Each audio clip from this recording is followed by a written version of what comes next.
అతడు అరిమతయ అను యూదుల పట్టణపు సభ్యుడు అయిన యోసేపు. అతడు సజ్జనుడు. లూకా సువార్త 23:50 ప్రకారంగా ఆ సజ్జనుడు నీతిమంతుడు అయ్యున్నాడు.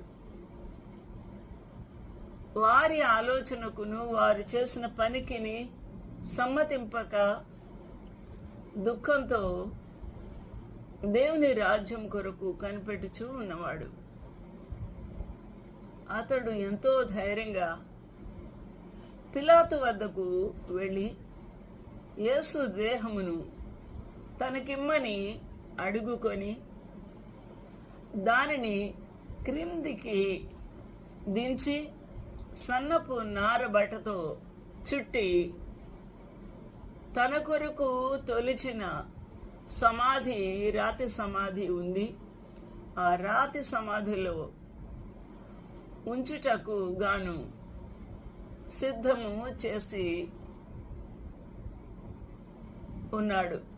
అందులో ఎవడునూ అంతకు మునుపు ఎప్పుడునూ ఉంచబడలేదు, అనగా కొత్త సమాధి.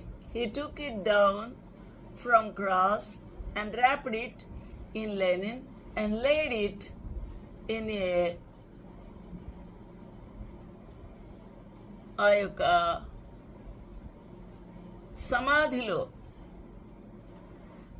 laid it in a sepulchre. కాబట్టి ఆ యొక్క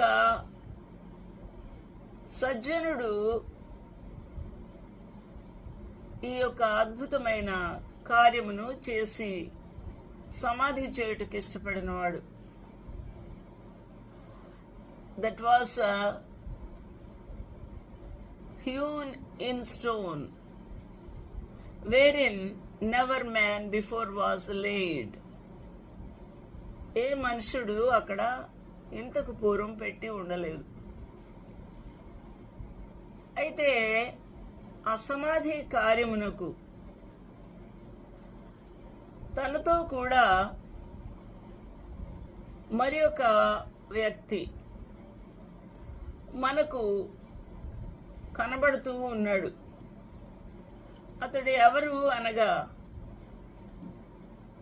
రహస్యముగా యేసుక్రీస్తు ప్రభువును వెంబడించుచూ ఉన్న నికోదేము.